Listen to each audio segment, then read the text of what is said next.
হ্যাঁ বন্ধু, জীবন যদিও ছোট, অত্যন্ত গুরুত্বপূর্ণ।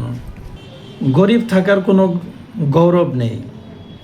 অর্থনৈতিকভাবে স্বাবলম্বী ও সবল থাকার মধ্যেই রয়েছে আত্মসম্মানবোধ।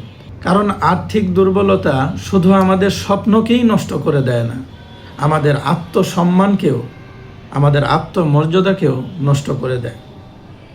পবিত্র কোরআনে মহান রব্বুল আলামিন বলেছেন, রব্বানা আতিনা ফিদ দুনিয়া হাসানা ওয়া ফিল আখিরাতি হাসানা। আমরা প্রার্থনা করি, হে আমাদের প্রভু, তুমি আমাদের দুনিয়ার কল্যাণ দান করো এবং আখিরাতের কল্যাণ দান করো।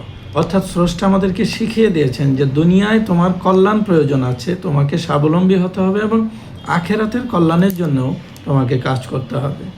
আমরা যদি আমাদের পরিবারকে ভালোবাসি, তাহলে আমাদেরকে এক্ষুনি সিদ্ধান্ত নিতে হবে।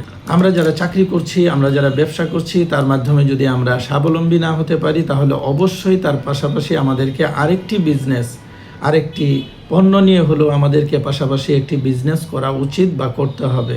দিন শেষে আমাদের প্রত্যেককেই স্বাবলম্বী হতে হবে, যাতে করে আমরা আত্মসম্মান নিয়ে সমাজে, আমাদের পরিবারে, আমাদের সমাজে আমরা যাতে মাথা উঁচু করে আমরা দাঁড়াতে পারি, আমরা সম্মান নিয়ে চলতে পারি। সকলের উপর শান্তি বর্ষিত হোক।